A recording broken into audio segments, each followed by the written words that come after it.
1 জানুৱাৰী 2025 বছৰৰ প্ৰথমটো দিন। বেলেগ এখন কাউণ্ট্ৰিত মোৰ বছৰটোৰ আৰম্ভণি।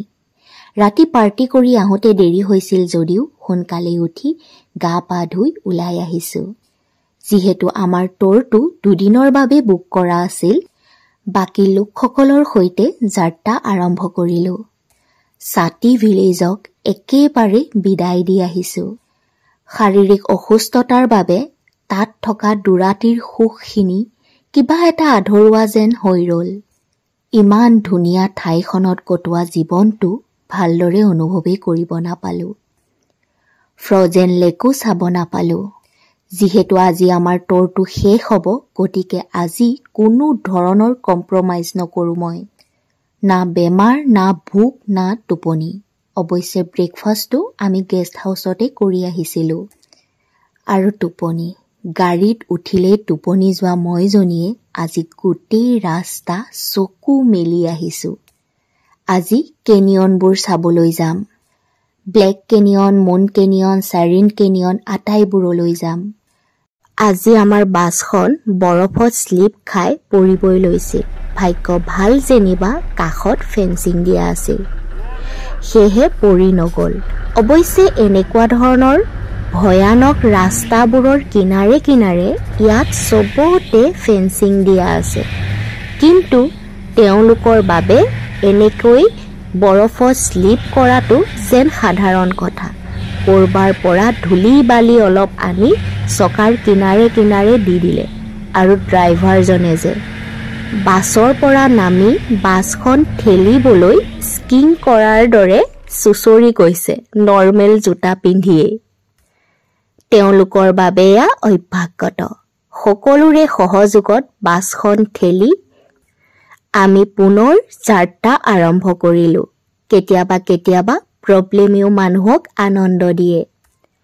প্ৰব্লেমৰ অবিহনে জীৱনৰ যে মাদকতা নাই বুলি কয়, এয়াই প্ৰমাণ।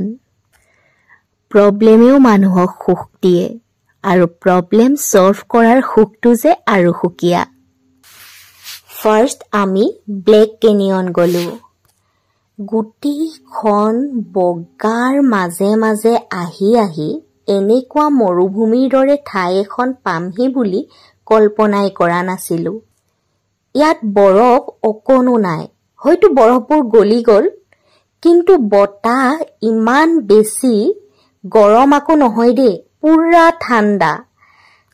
যিমানটো ঠাণ্ডা অনুভৱ কৰিছোঁ, হয়তো টেম্পাৰেচাৰটো মাইনাছতেই আছে। দেখিবলৈহে ঠাইখন মৰুভূমিৰ দৰে, আৰু শিলৰ ফাকে ফাকে পানীৰ সোঁত বৈছে। ব্লেক কেনিয়নত অকণমান টাইম কটাই আমি ৰাওনা হ'লোঁ মুন কেনিয়নৰ অভিমুখে।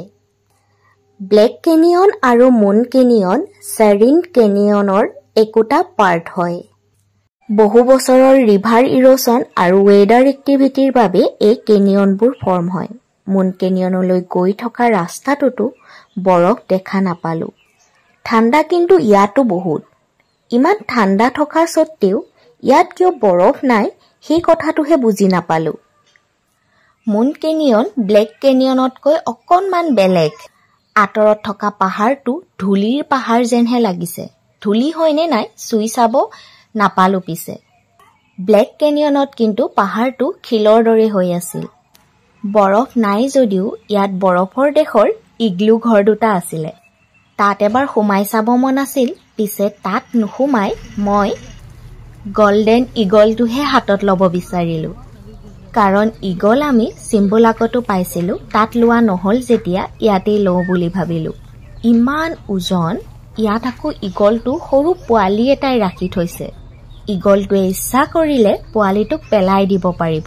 সিহে জানিছে কেনেকে ইমান মস্ত চৰাইটো চম্ভালি আছে। অৱশেষত মুন কেনিয়নক টাটা বাই বাই কৰি চেৰিন কেনিয়নৰ অভিমুখে যাত্ৰা আৰম্ভ কৰিলোঁ। বাটত আমি লাঞ্চটো পেক কৰি লৈ আনিছোঁ। যিহেতু কেনিয়নবোৰ নিজান ঠাইত থাকে, তাত খোৱা বোৱাৰ ব্যৱস্থাটো বৰ ভাল নহয়, যোগাৰ কৰি লৈ আনিছোঁ বাটৰ পৰাই। চেৰিন কেনিয়নৰ মেইন পইণ্টটোলৈ আকৌ বাছ যাব নোৱাৰে, খোজকাঢ়ি অলপ দূৰ যাব লাগিব। যিটো ঠাইত বাছ ৰৈছিল তাতে আমি লাঞ্চটো কৰি ল'লোঁ। ইয়াতো ইগলু ঘৰ দুটামান আছিল। লাঞ্চটো কৰি চেৰিন কেনিয়নলৈ খোজ আৰম্ভ। প্ৰায় 40 মিনিটমান খোজ কাঢ়ি যাব লাগে। আমাৰ আজিৰ ট্যুৰটোৰ শেষ গন্তব্যৰ স্থান চেৰিন কেনিয়নেই আছিল। ট্যুৰ শেষ। ইয়াৰ পৰা ডাইৰেক্ট আমি থকা এপাৰ্টমেণ্টটোলৈ যাম। উভতোতে ৰাতিয়ে হৈছিল। বাছত থকা বাকী মানুহবোৰ ভাগৰত অলপ জিৰাইছে, কিন্তু মই কোনো ধৰণৰ কম্প্ৰমাইজ নকৰোঁ বুলি কৈছিলোৱেই যেতিয়া আন্ধাৰ ফালি ফালি বগা ৰঙৰ পৃথিৱীখন চোৱাৰ চেষ্টা কৰিছোঁ। এপাৰ্টমেণ্ট পাওঁ মানে ৰাতি 9 মানেই বাজিল। এপাৰ্টমেণ্ট পাই ফাৰ্ষ্ট পেকিংবোৰ কৰি ল'লোঁ, কাৰণ কাইলৈ পুৱাই ঘৰমুৱা হ'ম। 2 জানুৱাৰী 2025। সুখৰ টোপোলাটো আৰু অলপ ভাৰী কৰি ঘৰলৈ উভতিছোঁ। বিনিময়ত মাথো আমাৰ ভৰিৰ খোজবোৰ এৰি থৈ আহিছোঁ। মোৰ মাতটো আধা ইয়াতেই এৰিছোঁ। তথাপিও অকণো আক্ষেপ নাই। ইমানখিনি সুখৰ বিনিময়ত এইখিনি ছেক্ৰিফাইচ চলি যায়। দিল্লী এয়াৰপৰ্টত বেগৰ বাবে খেলি মেলি হৈছিলেই। বাৰ বেগটোৰ দৰে একে ৰঙৰ দেখি বেলেগৰ বেগ এটাই উঠাই আনিছিল। ভাগ্য ভাল, খুলি চোৱা গ'ল। একচুৱেলি দিল্লীৰ পৰা বাহঁতৰ ৰাস্তা বেলেগ, কাৰণ বাহঁত বেংগলোৰ যাব আৰু আমি গুৱাহাটী। সেইবাবে বেগটো খুলি চালোঁ। লগালগ চেঞ্জ কৰিব পাৰিলোঁ।